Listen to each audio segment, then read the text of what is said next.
We've had 3 big ideas at Amazon that we've stuck with for 18 years, and they're the reason we're successful. Put the customer first. Invent. And be patient. If you're competitor focused, you have to wait until there is a competitor doing something. Being customer focused allows you to be more pioneering. You can have the best technology, you can have the best business model, but if the storytelling isn't amazing, it won't matter. Nobody will watch.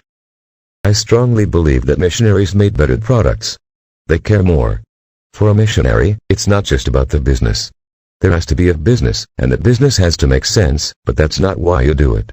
You do it because you have something meaningful that motivates you.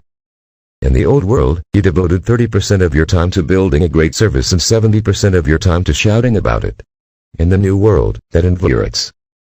We've done price elasticity studies, and the answer is always that we should raise prices. We don't do that, because we believe, and we have to take this as an article of faith, that by keeping our prices very, very low, we earn trust with customers over time, and that actually does maximize free cash flow over the long term.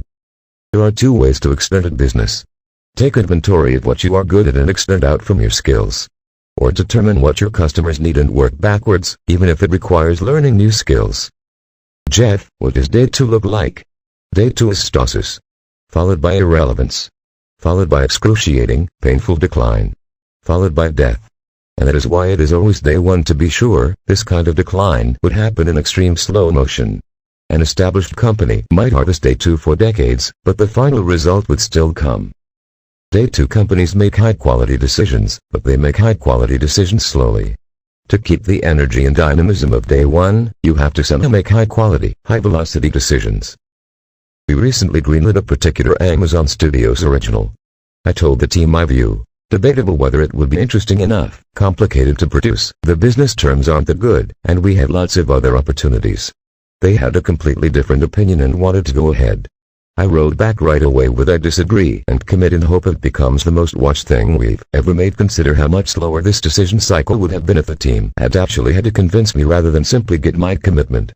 When competitors are in the shower in the morning, they're thinking about how they're going to get ahead of one of their top competitors. Here in the shower, we're thinking about how we are going to invent something on behalf of a customer. Market research doesn't help. If you had gone to a customer in 2013 and said, would you like a black, always-on cylinder in your kitchen about the size of a Pringles can that you can talk to and ask questions, that also turns on your lights and plays music, I guarantee you they'd have looked at you strangely and said, no, thank you. I do get asked, quite frequently, what's gonna change in the next 10 years?